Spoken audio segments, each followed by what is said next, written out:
Welcome yung ating may mga bisita ho tayo. International tayo ngayong araw. May taga Switzerland, may taga Germany. Ayan. Welcome muna natin yung kapatid nila, Sister Mercy. Yan from Stuttgart. Andan si Atilani from Switzerland. O, kita nyo? International tayo ngayon. Okay. Meron pa pala si Paymail. Okay. Okay, sige. Handa na ho ba tayo na makinig sa mensahe ng Diyos? Okay, sige. But before anything else, everybody close eyes, bow down heads, and we will pray for the guidance of God. Hallelujah. Father in heaven, in the mighty name of your Son Jesus, and by the power of the Holy Spirit, Panginoon, sa umagang ito, itinatalaga namin ang lahat sa iyong mapagpalang kamay. Buksan niyo ang aming kaisipan, ang aming puso. Patayaan niyo ang iyong salitang maihahayag sa umagang ito. Will penetrate deep into our hearts. Ito'y tutubo, mamumunga, magkakaroon ng permanent fruits sa aming mga buhay. And let your word be a blessing. Let your word be a testimony. Let your word be the principle na lalakar namin sa aming pang-araw-araw na buhay. And Lord, hindi lamang ang salita mo magiging, Panginoon, pagtuturo, kundi lalo tigit, O Lord God, magsilbi, hallelujah, na aming tuntunin sa araw-araw naming buhay. Salamat, Panginoon, maging lugar na ito, cover the place with the walls of fire, walang distraction ng kaaway na makakapanaig, maging sa iyong abang lingkod, itago sa likod ng krus, hindi ang aking kahinaan ang makita, bagkus ang iyong kadakilaan. Lord, speak in behalf of me, and we ask the Holy Spirit to freely move in our midst sa umagang ito. Panginoon, salamat, sa inyo ang iyong banal pamiradugon lahat, maibalik sa inyong kapurihan kaluwalhatian sa pangalan ni Jesus. Amen. Okay. Ngayong umaga, sige, tatalakayin natin ano ba ang significance ng Pasko. By the way, for the sake ng mga Pilipino, perché io vorrei spiegare, perché per Luciano dice, sa kanila kasi, Paskwa, iba yun. Okay? Sa atin, ang Natali, ang tawag natin Pasko. Ang Easter naman sa atin, yung linggo ng pagkabuhay, ang tawag sa Italiano, Paskwa. Kaya kung minsan, pag hindi na ipapaliwanag ng mga Pilipino, ay pukonfuso ang mga Italiano. Ma perché celebra Pasqua Dicembre? Capito? Kaya ipaliwanag natin maayos na sa ating mga Pilipino, ang Natale, Pasko. Iba sa linggo ng pagkabuhay at hindi Paskwa. Klaro? Hello? Sabi ng amo ko minsan, no, capito, perché celebra Pasqua Dicembre? Kasi mali yung pagkapaliwanag natin. Okay, kasi ngayong araw na to, tatalakayin natin, ano ba ang mas malalim na dahilan kung bakit may Pasko? Ano ba ang mga prophecy? Prophecy is, ano sa Tagalog ang prophecy? Mga hula na nagkaroon ng realization. Okay? At lalo tigit, ano ba ang sabi? Ano ba ang pinangako ng Diyos sa pamamagitan ng Pasko sa tao? What did God promise to men through Christmas? Okay? It is the restoration. Sige, wala nang intro, dire-diretso na. It is the restoration of what man lost. Yes, hindi. Kasi ang Pasko, patunay na ang Diyos tapat sa kanyang pangako. May nawala kasi sa tao na ang gusto ng Diyos ibalik sa tao ulit. Pero something has to be done. Okay? And by the way, ganito, ha? Kung ang pag-uusapan natin, kasi it had been also may error, and then, salamat sa Lord, we are corrected. Kung ang pag-uusapan natin, kailan ba talaga pinanganak si Jesus? December 25 ba talaga? Kung ang pag-uusapan natin, o pagtatalunan natin is yung precise date of the birth of Christ, o kundi yung pagtatalunan natin, saan baga pinanganak? Sa sabsaban baga? O sa kuweba? O sa kung saan? Alam nyo, kung yan ang pag-uusapan natin, we are only discussing the means and the process, but not the end.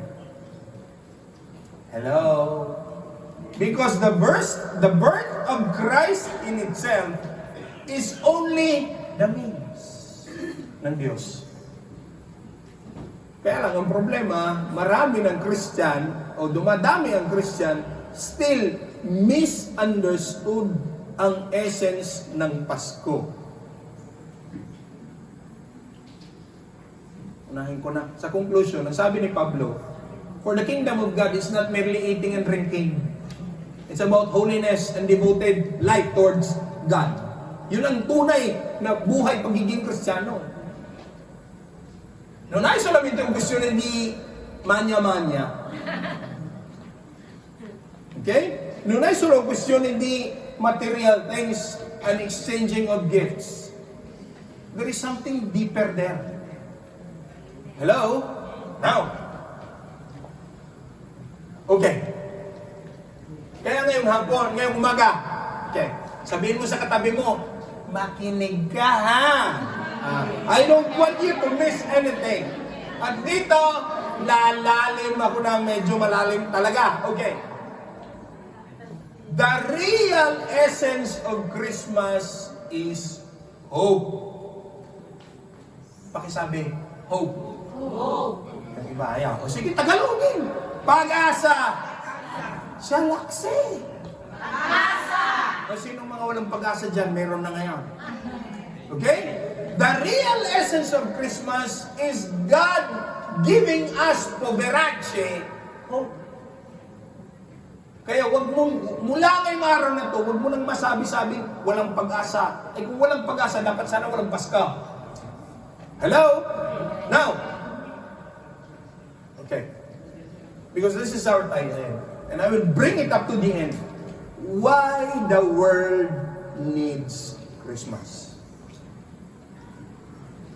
Bakit kailangan ng mundong ito ang Pasko? By the way, the word Christmas is a two word joined together. Christ and Mas. Christ means the risen anointed King. And the word Mas is pangkalahatan. Okay? Now, sino ang naniniwala sa Christmas? Taas ang kamay. Yung iba hindi nagtaas, hindi. Oh. Sino ang naniniwala sa Christmas? Taas ang kamay. Okay, now listen carefully. If you believe in Christmas, then this reason you must learn to understand. Kung naniniwala ka sa Pasko, the spirit of Christmas is not only the spirit of Christmas in itself, but the essence of Christmas. Now, I will give you first 6 reasons. Kung naniniwala ka sa Pasko, itong mga dahilan ito dapat tanggapin mo. Una, Jesus in God came in flesh. Si Jesus, nagkatawang tao. Si Jesus na Diyos, nagkatawang tao. That's the first reason. Second, God came to earth through a virgin birth. At bakit virgin birth? Because it's not through an intervention of man. It's through the intervention of the Holy Spirit. Hello? Kaya yung pagkapanganak ni Jesus, something marvelous, something wonderful. Hindi siya ordinary, kundi extraordinary. Now, pangatlo, sabihin mo sa katabi mo, you are responsible and accountable to God. Sabihin mo.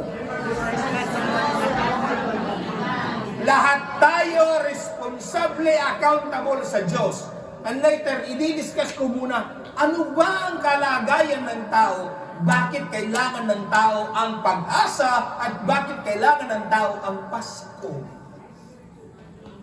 Oh. Now, pang-ilan na? Pang-apat. We must respond to the message and to the law. Okay? We must be liable towards God. Alam mo ba ang paggawa ng kasalanan? Akala mo walang bayad. May kabayaran niya. Akala mo walang consequence. Nandadaya ka. Akala mo hindi ko mahuli. Do it once. Do it twice. Do it thrice. I can guarantee you, pang-pito, pang-anim, pang-anim, pang-pito, pang-walo, tilibek ka siguramente. Klaro? Now, sana, pang-5. Kung naniniwala ka sa Pasko, sabi, we must personally accept Jesus. Kaya nga, Jesus, ang sabi, okay. Wala muna akong babangting verse, mamaya, mahihilo kayo sa daming Bible verses. Okay. We must accept first, Jesus. Dahil sa Bible, okay, kasi apat silang Gospels, isa ang nagbigay lang ng genealogy, dalawa ang nagbigay ng klarong description ng pagkapanganak ni Jesus, which is Matthew and Luke gave a precise account of the birth of Christ. Mark gave the genealogy of Jesus. John gave a much deeper explanation of Jesus.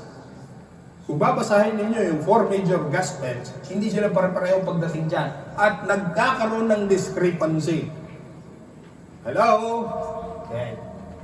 Kaya nga ang sabi, we must personally accept and follow Jesus. Kaya kung follower ka ni Jesus, later ang tawag sa'yo, Christian. The word Christ. Tapos, I-A-N. I am nothing without Christ. So the word Christian. Masusundan niya ba? Nakapag-agahan ba kaya? Parang blank step.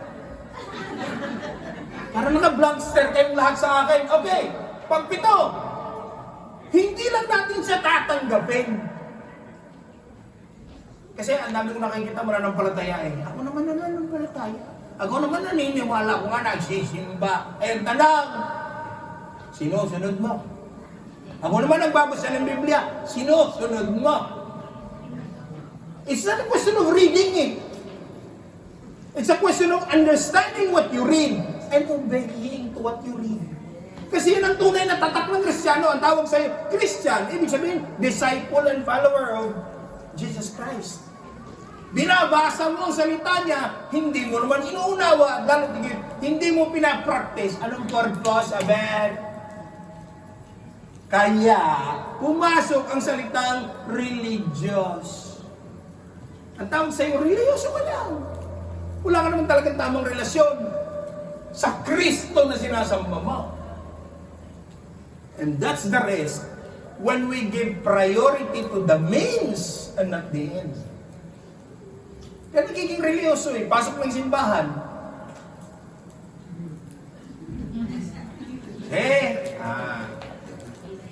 Pag uwi ng bahay, bahala na kayo. Hindi ka naman hugis ng pinggan. Galing simbahan yan.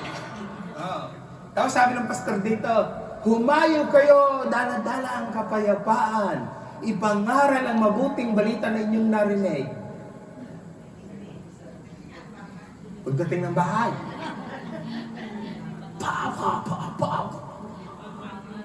kaya tuloy yung mga kasama sa bahay nagtanong, saan ka ba galing sa sabungan?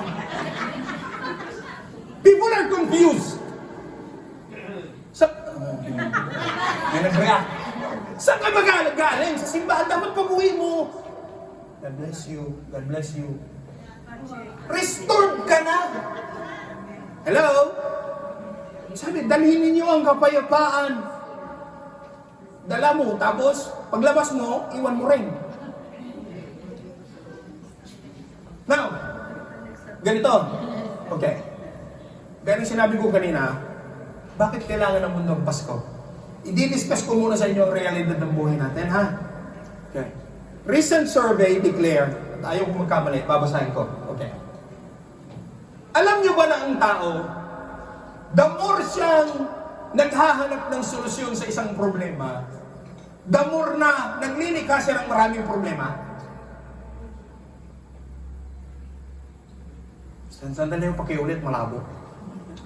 Ang tayong mga tao, na naghahanap ng solusyon sa isang problema, pag nakahanap siya ng solusyon sa isang problema, hindi niya napapansin na sa paghahanap niya ng isang solusyon sa isang problema, naglilikha siya ng mas marami pang problema. Don't you understand that? I will explain to you. Now, tingnan nyo ha, scientifically proven yan eh. We produce advanced medicine. Gamot. Oh. Pumutok ang COVID in less than a year. Bigyan nakahanap sila ng vaccine. Tingnan nyo, kaya lang tingnan nyo ha. Nagpo-produce tayo ng maraming gamot. Hindi naman binibigay sa mga may sakit. Alam niyo kung bakit? Mas gusto ng tao, wadan niya. See? Now you see how foolish man is. Hindi lang yun. Okay. If you papanoorin yung telejournal we build buildings. But they are bound. Hello? Yan ang reality ng buhay.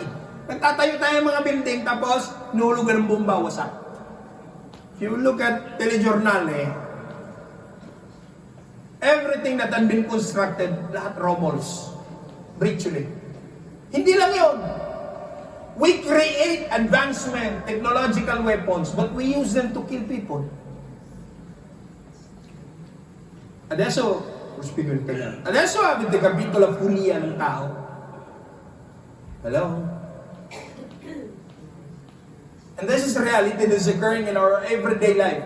Basta che tu apri il telegiornale, le vedi tutto quello che sto dicendo. Now, agriculture. We achieve advancement in agriculture. Increase agricultural productivity. Double the harvest.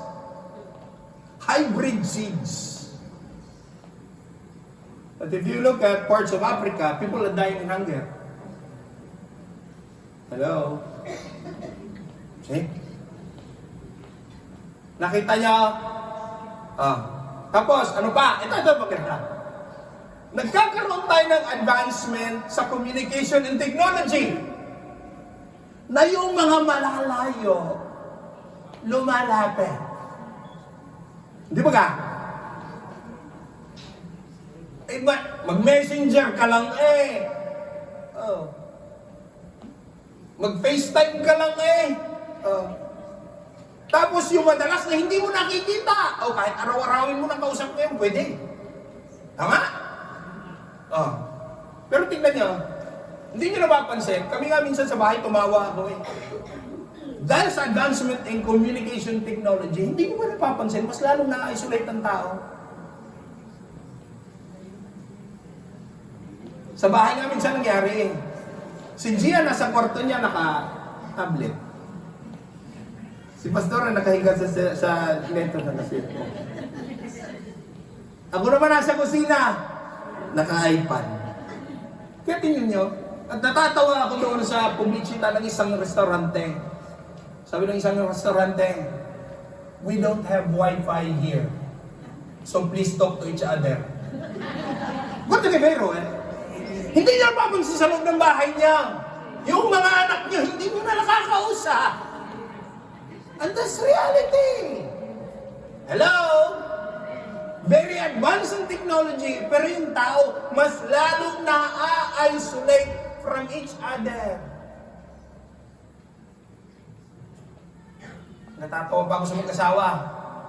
Sabi ng mag-asawa, alam niyo, Pastor, kami pag nag-aaway kami, hindi namin tinutulugan hanggat hindi namin naaayos. Kaya sabi ng mister niya, kaya 3 araw na akong walang tulog.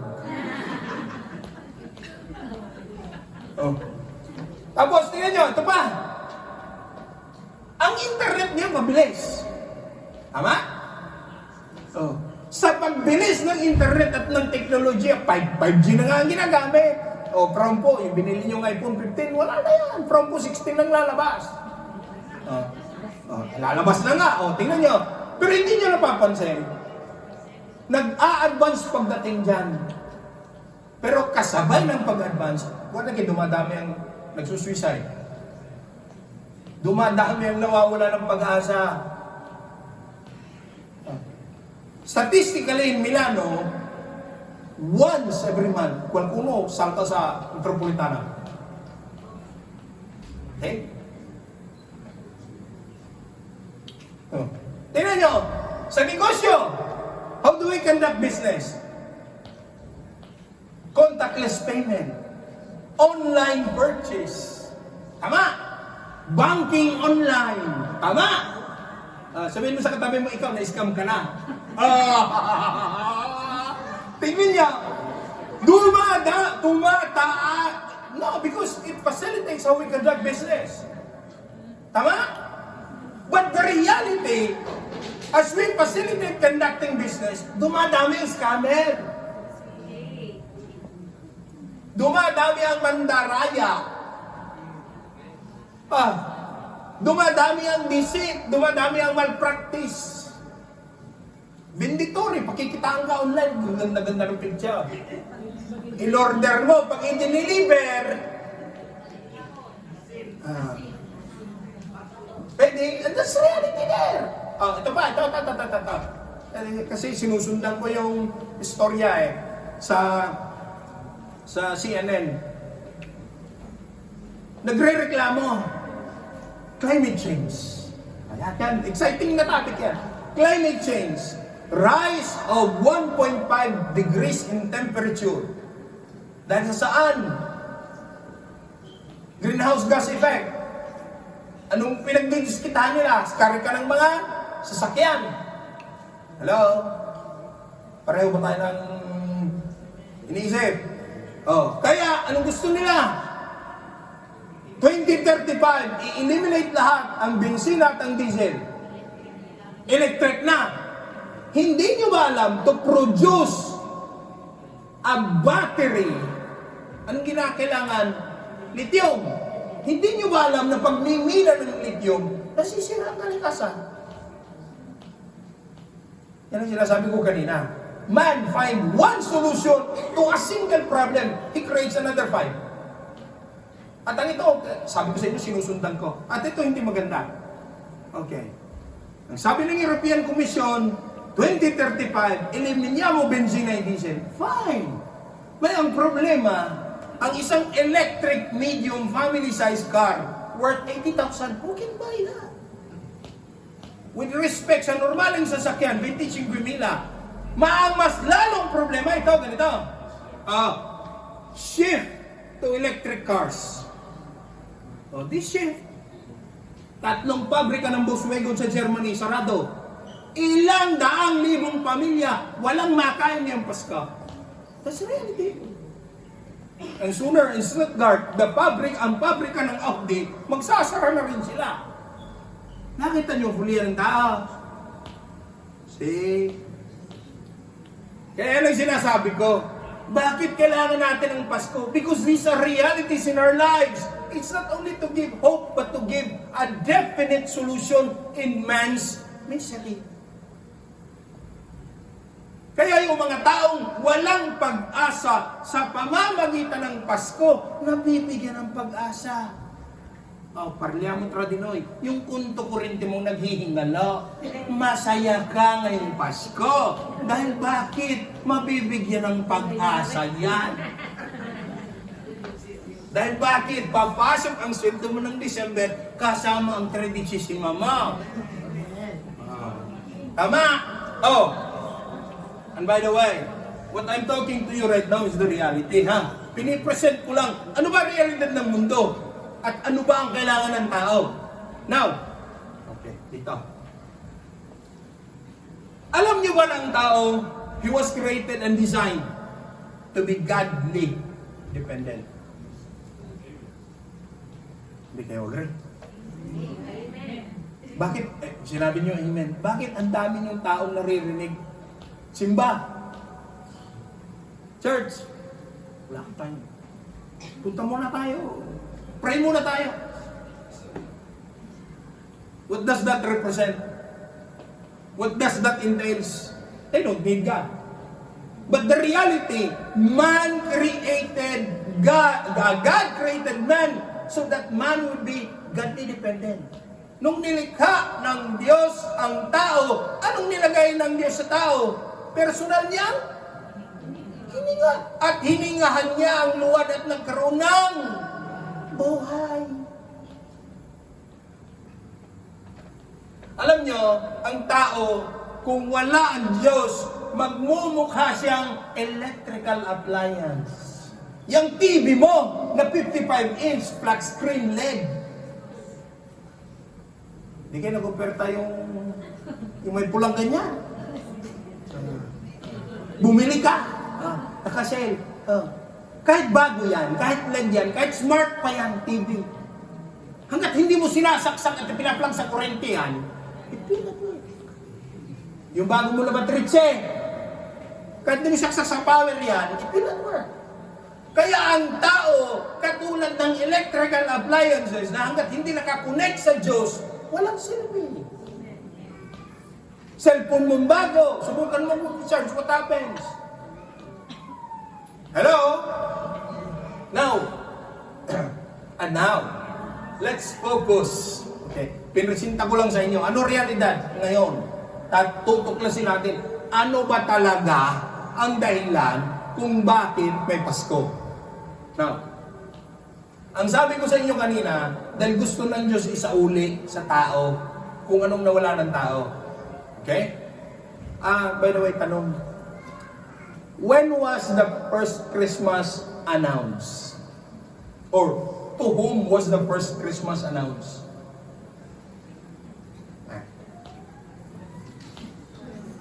Kanino may binalita ng Diyos ang Pasko na magkakaroon ng Pasko? Ano daw? Bayaw mo sa inyo, Pasko, kayo na tuturo. Sagutin nyo na. Pinapag-isip nyo pa kami. Okay. Sige, ayun si Brother Maki mag-ooperate na. Okay. Listen to me. The first Christmas was not announced to men. The first Christmas was announced to the devil. Shock. Ang unang Pasko ay pinahayag ng Diyos hindi sa tao, sa demonyo. Oy, hindi ho yan bago. Nasa Biblia, matagal na. Brother Maki, Genesis 3:15. Ngayon mo lang narinig, kaya pakiramdam mo bago, sa tagal na ng Biblia, hindi ka nagbabasa kasi. Oh! Brother Maki, English, pwede. This is the announcement of the first Christmas. Genesis chapter 3 verse 15. And I will put hostility, the word hostility. The other biblical translation is enmity. Anong ibig sabihin yan? Mutual hatred or open. Ayan. Sige, ayan. I will put enmity. Anong ibig sabihin ng enmity? Mutual hatred, open hostility, pag-aaway between you. Sinong you? Sino kausap niya?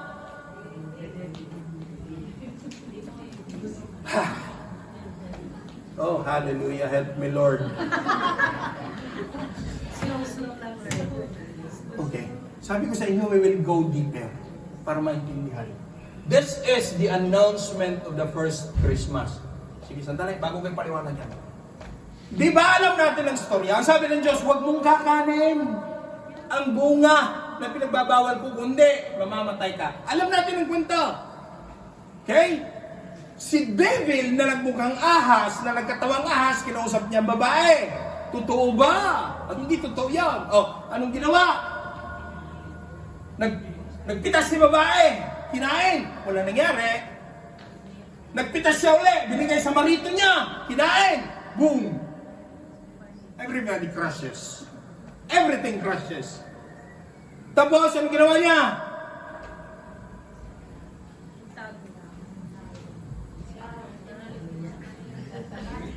Tapos nagtago siya. Ay sabi ng Lord, nasaan ka?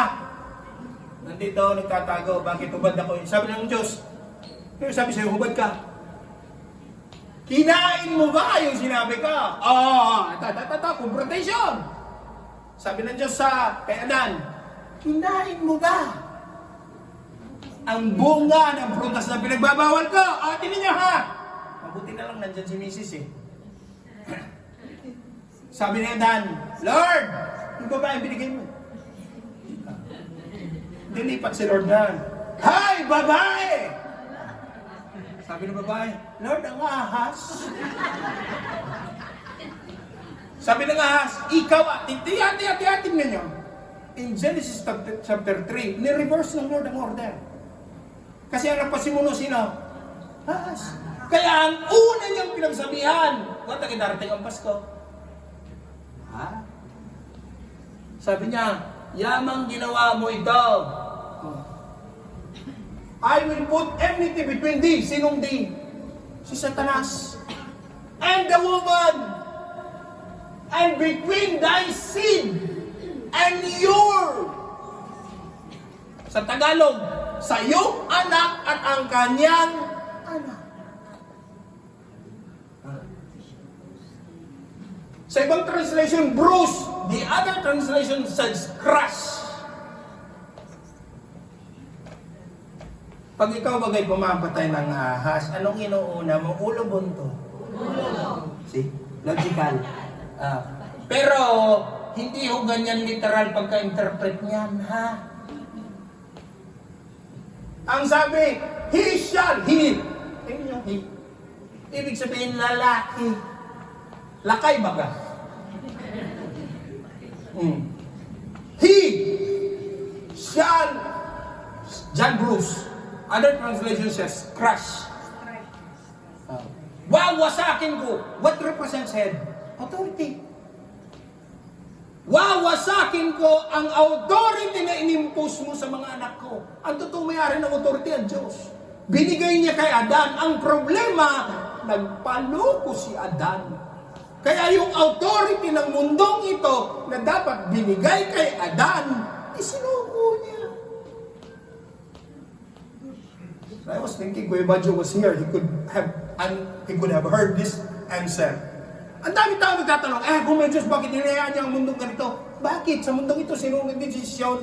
Diyos o tao? Nilikha ng Diyos ang tao, 6 days. Day 1 to day 5, nilikha ng Diyos ang lahat ng pangangailangan ng tao.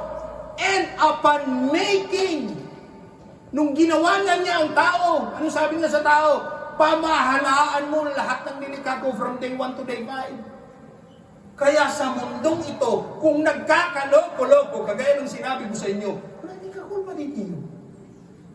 Sabihin mo sa katabi mo, kasama ka.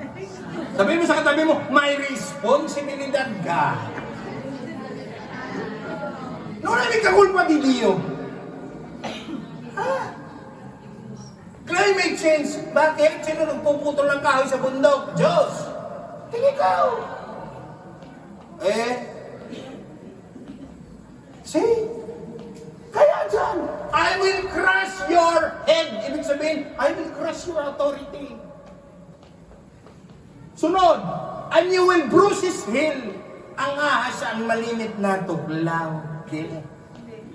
Din. Sabi dito, the head represents authority, while the heel was the picture of the wounding and the death of the Messiah. Klaro ha? Kaya sabi ko sa inyo, tayo mga Christian, ang pag-celebrate ng Pasko, it's more than just exchange gift and manya-manya. We must learn to understand the deeper sense and meaning. Bakit? Magpasalamat tayo sa Lord may Pasko. Okay? Now, ito na, papasok na tayo. Isaiah chapter 9 verse 6, Brother Mati. English. Dito na, papasok na tayo sa maraming verse.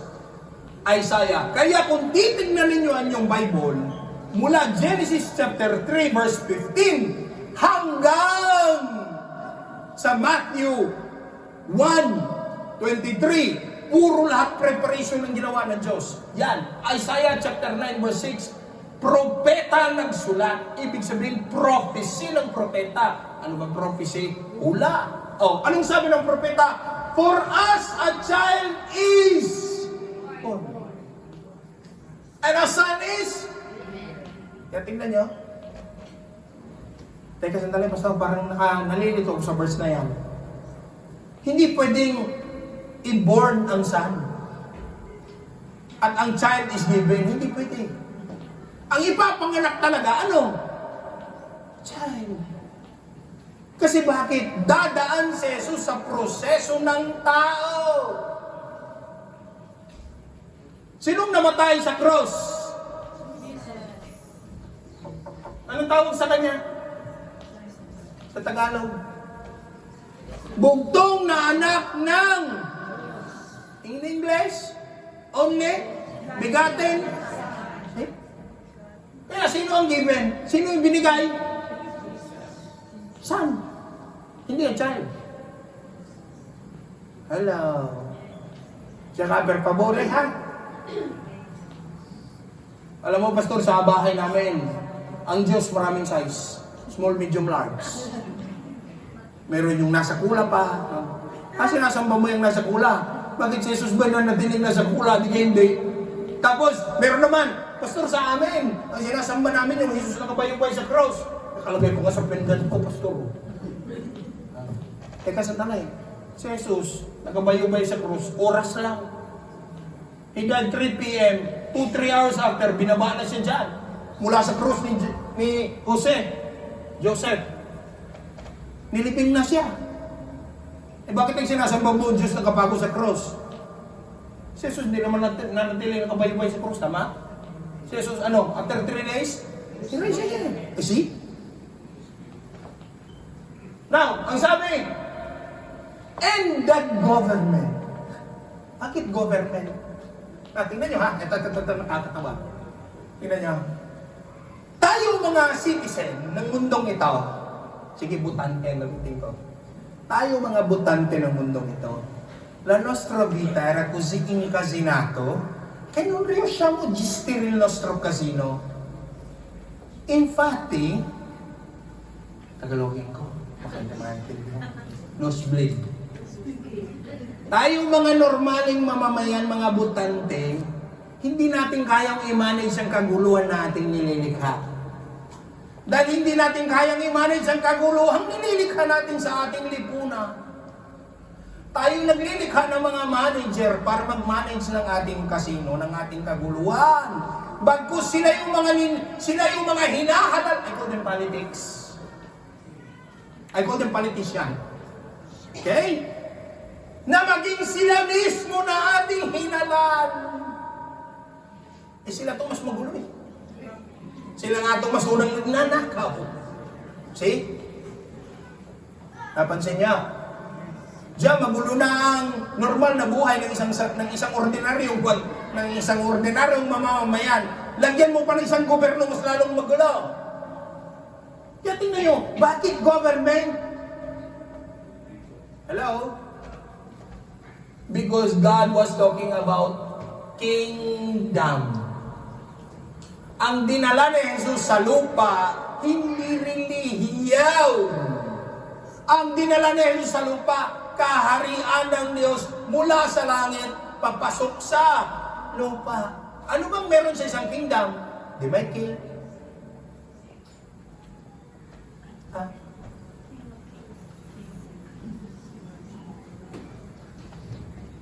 At ano ba ang daladala ng king sa scepter niya? Alam niyo yung scepter? What does that represent? Authority. Who governs the kingdom? The king. Kaya ang tawag sa kanya is, dala niya government. And upon his shoulder, his name shall be called. Ipapaliwanag ko to. Wonderful Counselor, Mighty God, Everlasting Father, and Prince of Peace. Ipapaliwanag ko sa Isaiah. Now, in Matthew, Brother Matthew, chapter 1, verse 23, pakilagay. Kasi para sa iba, malabo pa. Okay. Behold, a virgin shall be with child, and he shall bring forth, tingnan niya, Isaiah chapter 9 verse 6, a child is born, a son is given. 400 years after Matthew chapter 1 verse 23, may nagbago? Wala. Child. Wala. Kaya lang dito, tingnan nyo, and they shall call his name. Basa, 1, 2, 3.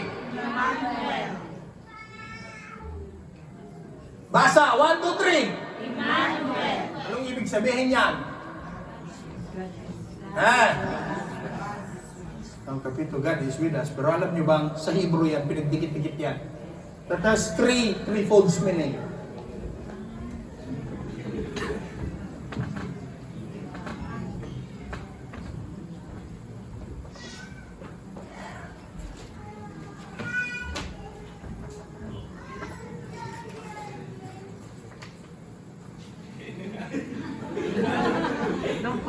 Ayaw.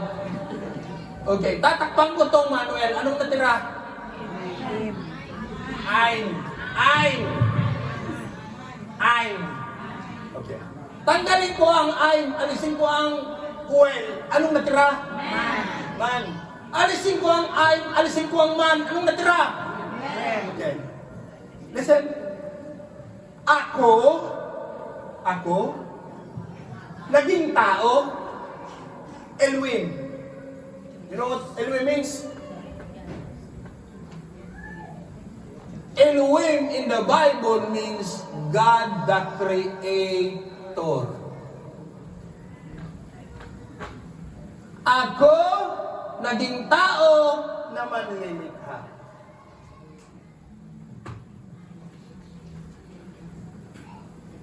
Kaya no wonder sa dulo, ang tawag sa kanya is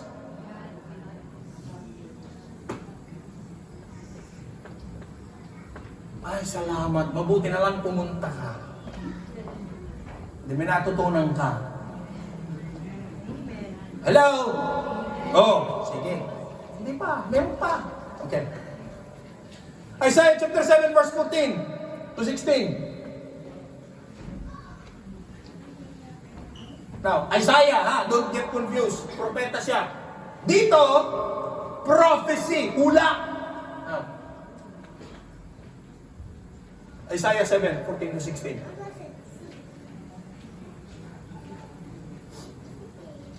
Bago yung Matthew 1:23 na binasa natin kanina, ito muna yung lumabas. And therefore, the Lord will give you a sign. Palatandaan. Behold, a virgin shall conceive and bear a son, and shall call his name Emmanuel. That's wise. Isaiah 7:14 to 16. Primo. Matthew 1:23. That's second. Ano na yung perkaso? But butter and honey shall he eat. Okay. I will stop there. Tandaan nyo ha, sulat nyo yung mga may ballpen at papel. Ang Isaiah 7:14 at ang Matthew 1:23 magkadugtong yan. Kaya lang ang Isaiah 7:14 hula pa lang yan. Ang Matthew 1:23 kaganapan na ng hula. Okay? Now,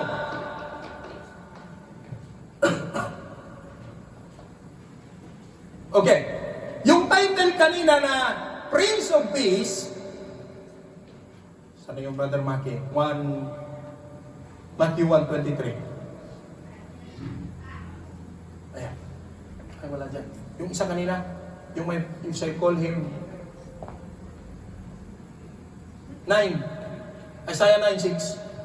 Papaliwanag natin saglit isa-isa bago natin sila pakakainin ng pranso. Okay. Ay sabi ko kanina, government. Now, bakit? Tingnan niyo description sa kanya. 1, 2, 3, 4, 5. Okay? Tama ako? Hello? Ulit. 1, 2, 3, 4, 5. Tama? Okay. Ang 1 and 2, tao.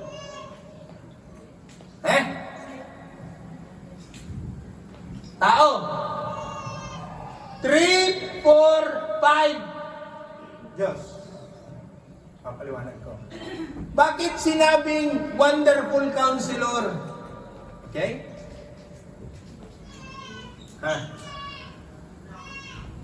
Sige.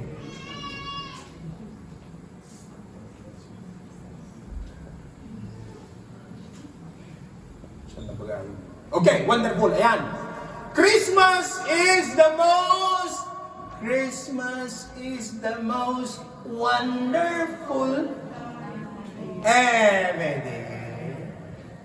Nunay, per kaso kayang kanta na yan, gumamit ng word na wonderful time of the year. Bakit?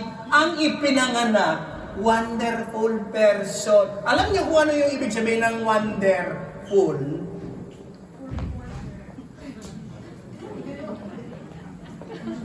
Yun bang? Sige, sa Tagalog, nakakamangha. Lahat ng ginawa ni Jesus, bumuhay ng patay, nagpadami ng tinapay, nagpagaling sa mga may sakit karamdaman. Hindi ba gayan kamangha? Mangha. Amen. That's why he was called wonderful. At ang sabi ng mga disipulo, Nicodemus himself, John chapter 3, walang ibang tao kung hindi nagmumula sa Diyos makakagawa ng mga ganitong klaseng himala. Hello?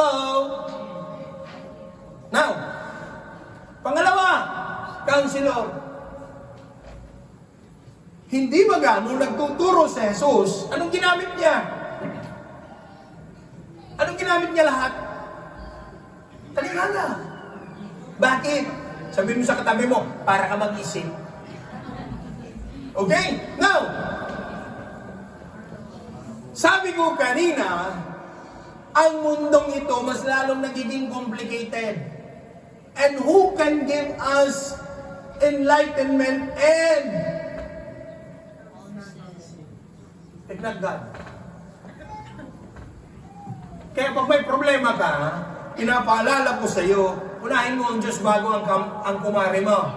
Kasi dalawa lang ang mangyayari dyan. Ha? Look at me. Sandali. Pinagpapawisan ako sa inyo. Lalo tigit pag business advices ang hinihingi mo. Nakko, bato-bato sa langit. Lumalago negosyo mo. Tapos manghihingi ka ng counsel sa kapwa mo. Yung bagang tinatawag natin crab mentality. Kaya sabi ko sa iyo, pag kapwa mo ang magka-counsel sa iyo, dalawa lang ang mapupuntahan mo. Malimit sa madalas mapasama, kakaunti ang mapabuti ka. Dahil pag umaangat ang negosyo mo, papasok sa utak niyan. Paano ko ito padadapain ang negosyo nito? Paano ko ito itutumba to? Paano mababankrupt to? See? Tama daw. Lunay perkatso na tama si Lord. See? Now you see now why when trouble comes in life, you seek first the counsel of God. Hello? Grazie, Merry Christmas. Happy New Year.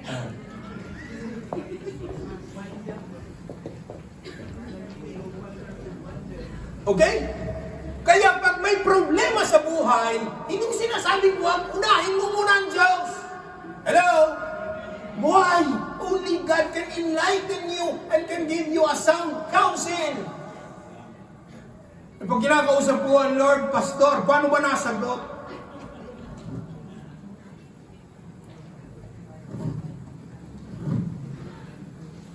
Lahat kayo may mga bagong cellphone, tama? Nung binili nyo ang cellphone, nakalagay sa saan? Sa kahon. Nung binuksan nyo ang kahon, anong laman? Cellphone, charger. Yung pinaka-importanting nilagay ng manufacturer sa loob ng kahon, yun ang hindi mo pinapahalagahan. Excited ka, ito pala ang bagong iPhone, tak. Sabay charge, tak. Sabay connect sa Wi-Fi, tak. Kasama sa binayaran mo, ang manuale di istruksyon nung naipel kaso na nilagay nila ang manuale di istruksyon sa box. Ano yun? Pambarami ng laman? Ano si Binom?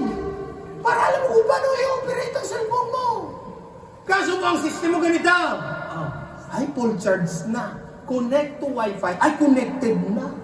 Kalikot ka ngayon. Tapos nag-lock. Anak! Ano ba nangyari sa cellphone ko, anak?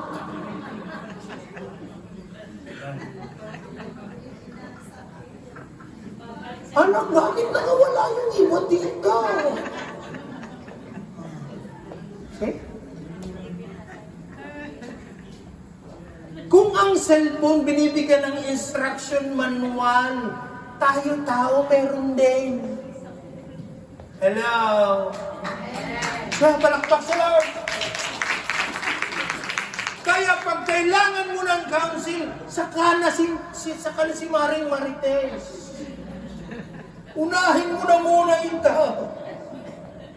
Pag hindi sapat ito, at hindi ka kumbinsido, Pastor, alam niyo ba, anong nangyari? Hindi ako makatulog. O tapos, nagpray ako ng Biblia.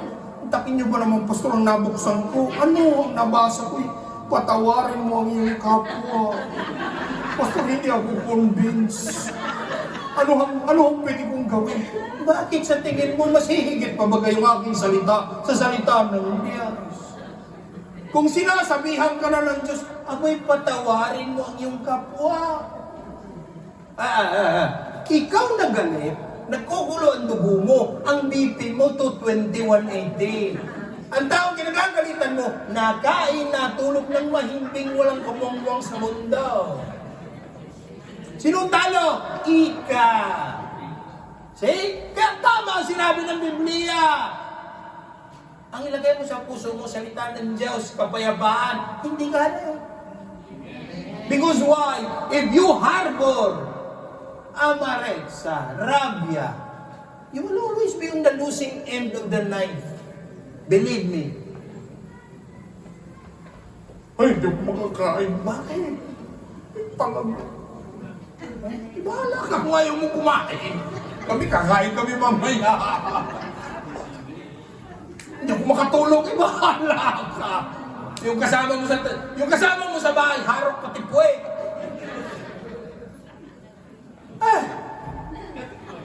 Oh, tapos, tingnan nyo.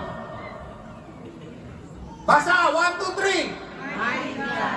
Okay. Nangangahulugan ang anak at ang ama, isa. Sinabi naman ng Jesus, for the Father and I are one. Bakit tinawag na mighty? Alam niyo ba ang word nito sa Hebrew? El Shaddai.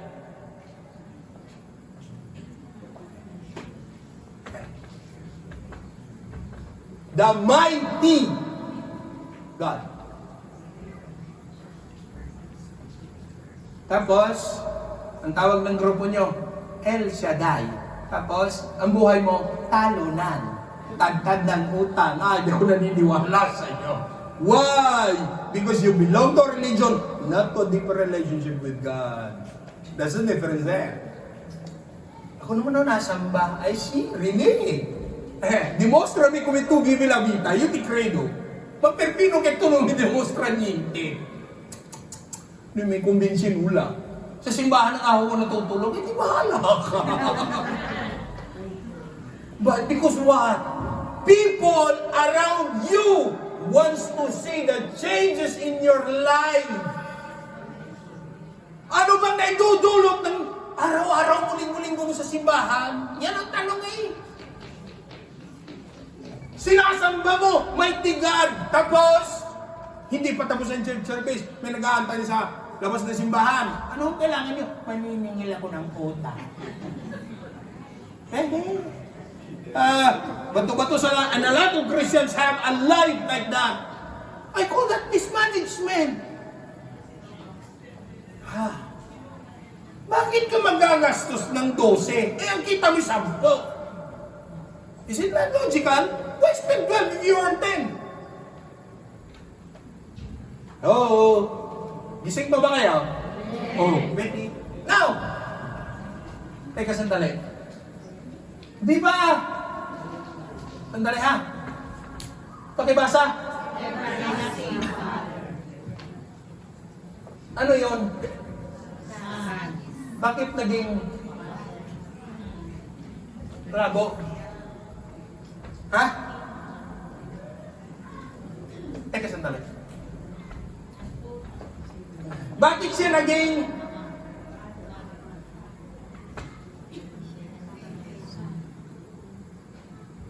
Alin mo talaga? Ha? Because of the reality that the Father and the Son are one. Sabi ni Jesus, ako at ang Ama ay isa. Oh. He can claim. He can claim. Kaya lang ang tawag sa kanya is, ano yung sabihin na everlasting? Ha? Panghabang!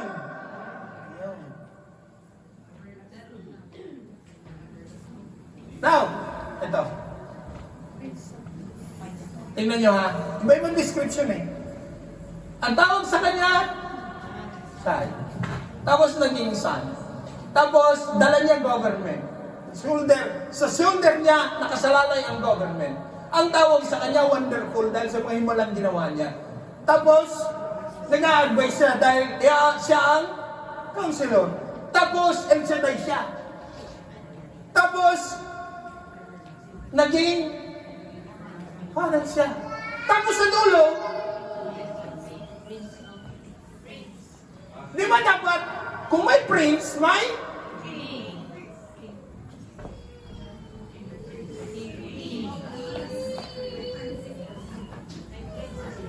hindi kayo nalalabuan. Gutom na kayo kaya malabo. Bakit ang tawag sa kanya Prince of Peace? Prinsipe ng... Okay. By the way, the Hebrew word for this is kung may El Shaddai, which is meron tayong El Shalom, which is El means Shalom means peace.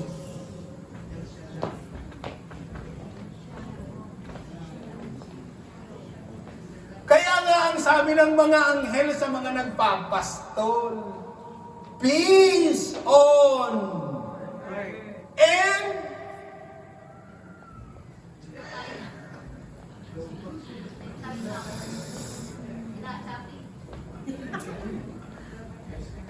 ay nako, yung mga Wednesday man lamang tumulong sa akin. Yung mga estudyante ng Wednesday natutulog pag nagre-lecture ako.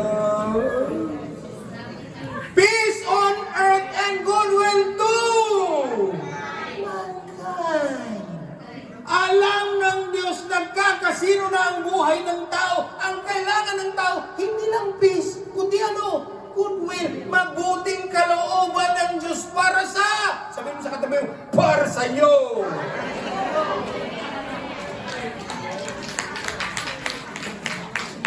Nagkakaloko-loko ng buhay. Ang kailangan niyan, ano? Kapayapaan at magandang kalooban ng Diyos.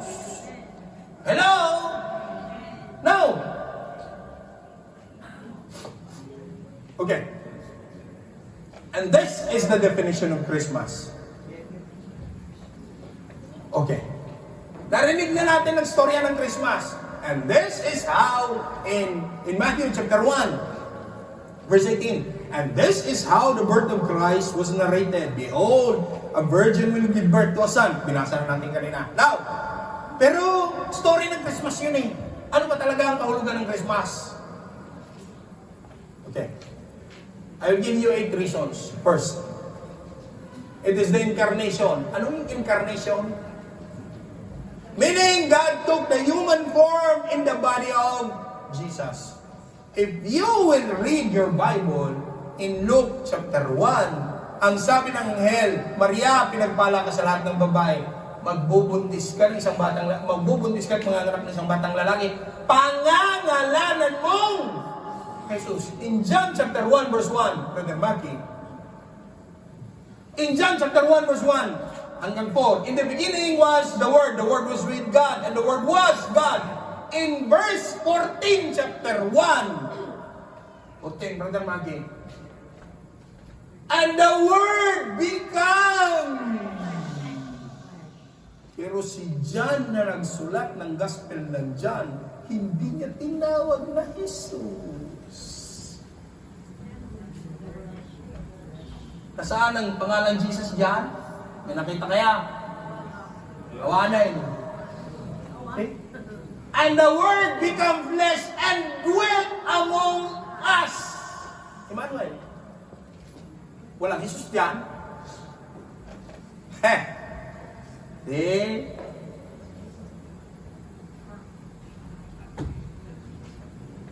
Number one, incarnation.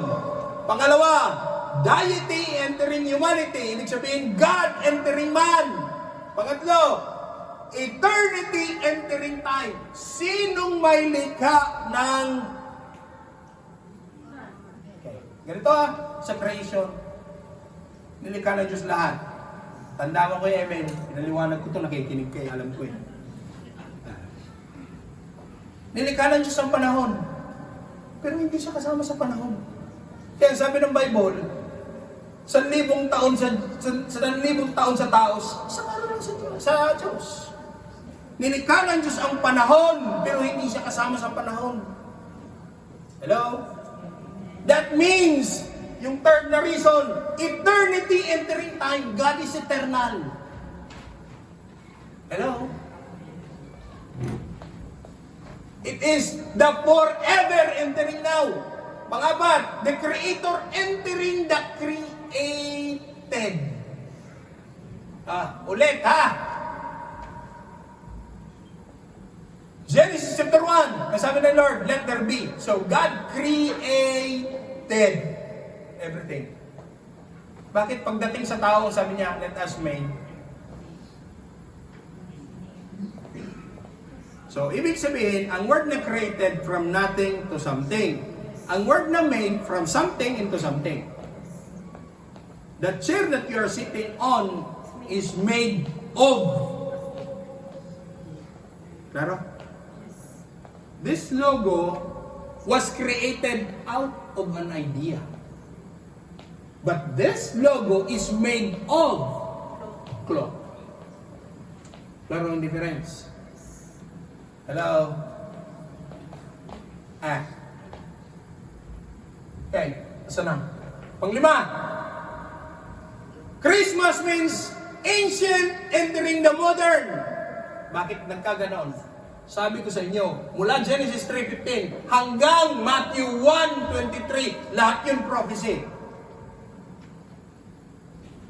So he was prophesied by the olden times. At alam niyo ang difference mula old and new. 400 years yung gap sa gitna. Hindi nagbago ang Diyos. Kaya sabihin niyo sa katabi mo, ang pangako ng Diyos sa'yo, hindi magbabago yan. Sabihin mo!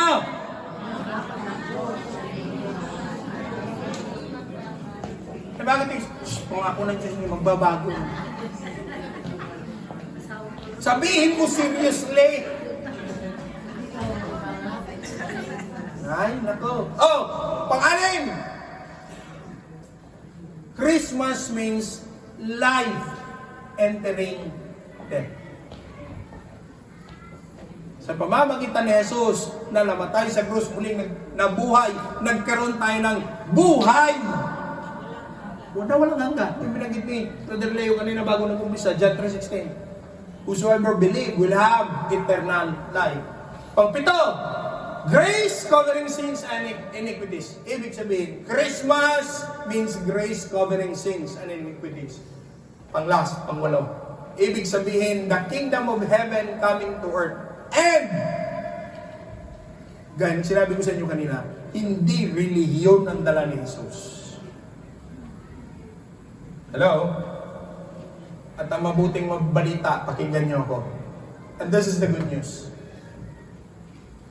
Kaya kung minsan napoprostrate ka sa buhay, hinahanap mo ang Diyos eh. So that's a wrong concept. Kasi tayo, kaya nga may Christmas. Kasi ang mga relihiyoso, ang religion, lahat ng kanilang activity is to go and seek God. Pero sa isang tamang relasyon sa Diyos, you don't seek religious activity. You seek a relationship. Kaya sa atin, you don't go and seek God. God is there. You just need to open this. Sabi ng Bible, buksan mo ang pintuan ng iyong puso. Ang sabi ng Revelations, ako'y kumakatok sa pintuan ng iyong puso. Kung ako iyong pagbubuksan, ako'y papasok at mananahan. So you don't go around looking for God, one church after another. That's why hanggang ngayon, hindi mo nakikita. Because why? What you seek is religion. And thinking by doing so, mas lalo kang binibless ni Lord, mali. Shock. Oh.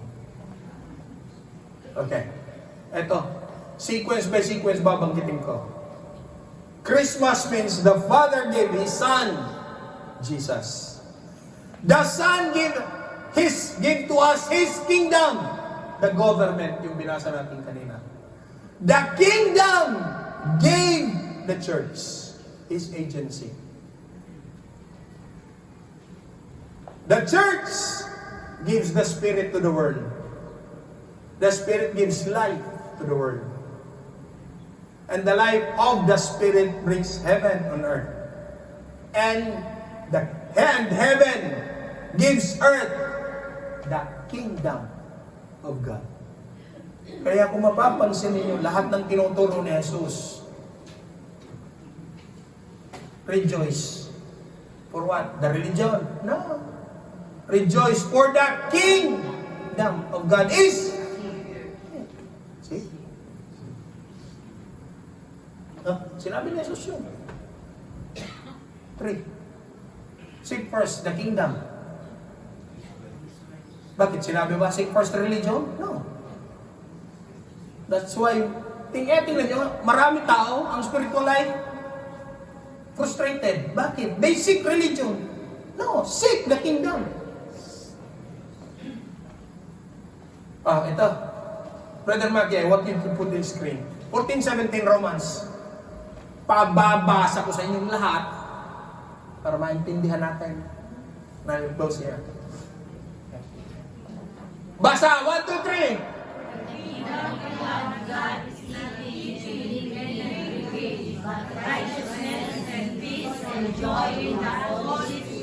Ulit! Lakas! 1, 2, 3!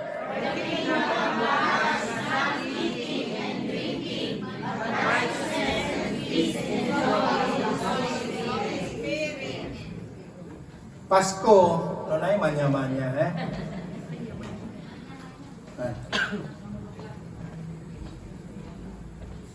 The kingdom of God is about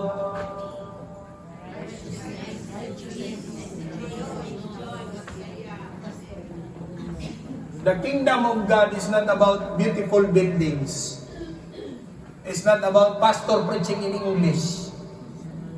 It's not about choir singing perfectly. The kingdom of God is about, kaya yung binanggit ni Kuya Arnold seek first the kingdom and His, not ours. Wala naman righteous sa atin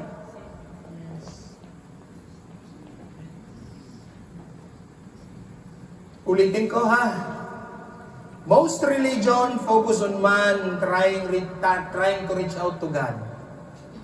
But Christmas is opposite. It is that God come to the rescue of man. Isa lang naman talaga ang solusyon sana Kaya nga sabi ko, tayo bilang mga botante, hindi natin kayang resolve ang mga kasino. Nag-e-elect tayo ng mga tao na sa akala natin maayos ang kasino, pero sila tong mas lalong inkasinato kaysa sa atin, nagno-nominate lang tayo ng mas lalong magulo pa kaysa sa atin. Kaya I advise you, sabi ko nga tama ba na isang Christian papasok sa politika? Yes. Bakit? Sa paggawa niya ng batas, ang una niyang ipapatupad, batas ng Diyos.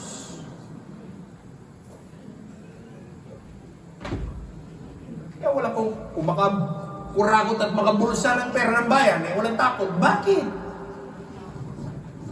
Hindi naman nakakaintindihan ng tao naman to.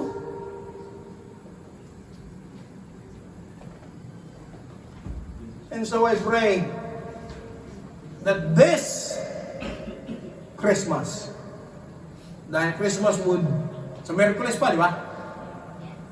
Di ba? Ang 25 sa Miyerkules pa, di ba? Oh. Kaya nga sabi ko, I pray and declare na pagpasok ngayong 24 ng gabi at pagbukas ng 25 ng gabi, yung deeper sense kung bakit may Pasko, mas maintindihan natin. Hindi ko naman sinasabi sa inyong mag-guilty kayo. Bakit? Abundante ang inyong table.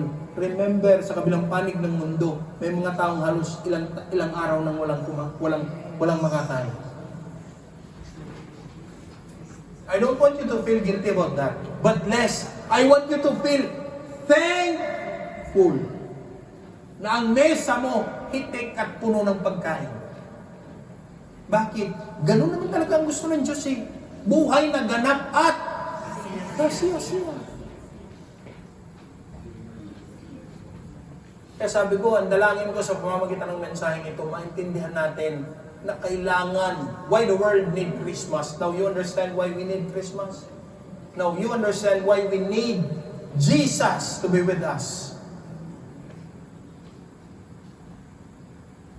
Isa lang hahabilin ko. Hindi Mary. Mary. Dapat blessed. A blessed Christ for all of us. Amen. Can we all stand?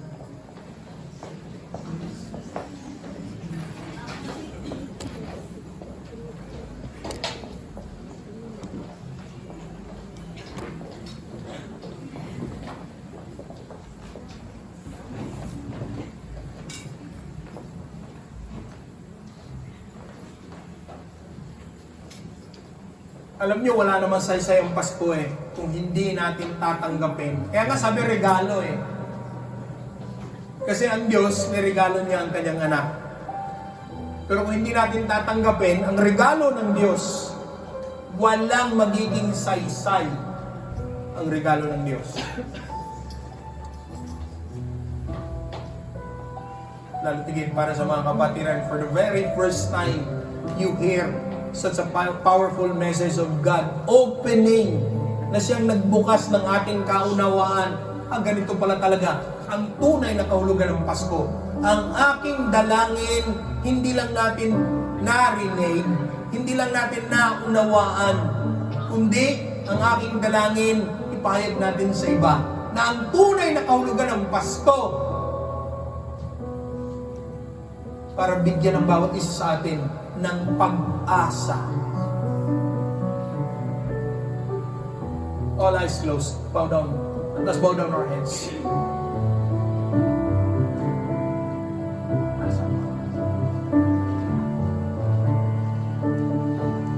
Sige, just close your eyes. Hallelujah. Gano'n man karangya ang ating celebration ngayong Pasko. Pero hanggat hindi natin naunawaan at naintindihan ang tunay na kahulugan ng Pasko,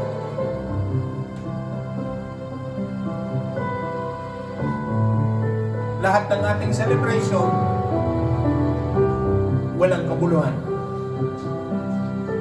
Kaya hinihikayat ko ang bawat isa ngayong hapon. Can we raise both our hands?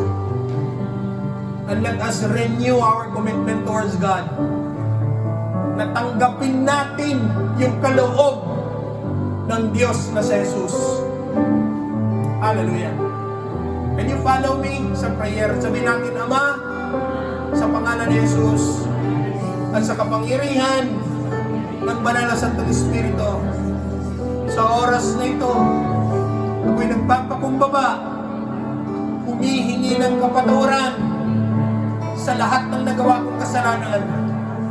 Patawarin niyo ko, hugasan, linisin ng dugo ni Jesus. Tinatanggap ko si Jesus bilang Panginoon at sariling tagapagligtas ng aking buhay. Isulat niyo nga po ang aking pangalan sa aklat ng buhay sa langit at huwag niyong hayaang mabura. At mula sa oras na ito, ang iyong banal na Santong Espiritu ang siyang manguna at manahan sa ating puso't isipan. Ito'y aking dalangin ng may pananampalataya sa pangalan ni Jesus. Amen. Hallelujah. As we close our eyes and bow our heads, ako na lang po ang mananalangin. Panginoon, sa oras na ito, salamat sa iyong salita na minsan pa'y nagbukas ng aming kaunawaan sa tunay na dahilan kung bakit may Pasko at kung bakit kailangan namin ng Pasko. Nangangahulugan na lahat ng aming ginagawa, lahat ng aming pagpapagal, kapos at kulang. Kaya Panginoon, habang nakataas ang aming mga kamay sa oras na ito, Lord God, lahat ng bigat sa puso, lahat ng nararamdaman, maging sakit karamdaman, lahat ng dalahin, Panginoon, sinusuko namin sa iyong mapagpalang kamay sa oras na ito, Lord God. We bring everything into the altar. At kagaya, Panginoon, ng tatlong Magi na dumalaw kay Jesus sa samsaban, nag-alay sila ng kanilang dalang regalo. Panginoon, Ikaw ang Diyos na lumikha ng langit at lupa, at lahat ng napapaloob nito, Ikaw ang nagmamayari. Ano ang pwede naming ihain bilang regalo, kundi ang aming mga sarili sa iyong harapan? Panginoon, hayaan mo na sa nalalapit na Pasko, sa Martes ng gabi, Panginoon, hindi lamang celebration dahil ang buong mundo nagse-celebrate, kundi magkaroon ng mas malalim na kahulugan sa aming mga buhay, ang Pasko.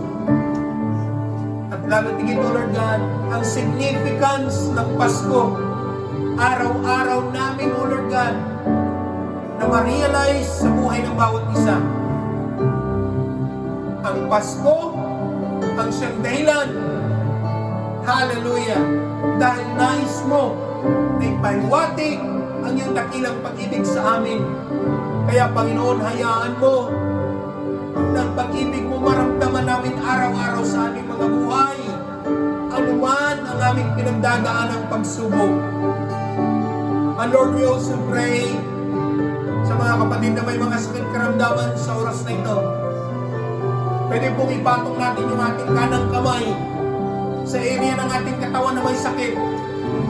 Sige, place your hands over the area where there is pain, where there is illness, and declare, Lord, dahil sa iyong mga latay, kami pinagaling. Idaloy mo sa aming mga pisikal na katawan ang kagalingan sa oras na ito sa pangalan ni Jesus. Lord, release healing on our weak physical bodies, Panginoon. At hayaan mo na sa pagkakataong ito, maranasan namin ang benepisyo ng ginawa mo sa krus ng Kalbaryo. Ikaw ang nagpakasakit at nagbata, kami ang nakinabang. Panginoon, salamat sa oras na ito, maging O Lord God, sa mga kapatid na sa oras na ito nagkaroon ng broken relationships, sa mga mahal sa buhay, sa mga dating kinakasama sa buhay, sa mga dating partners sa buhay, nagkaroon ng broken relationship sa anak, nagkaroon ng broken relationship sa magulang, or even nagkaroon ng broken relationships sa magkakapatid. Lord, ang Pasko,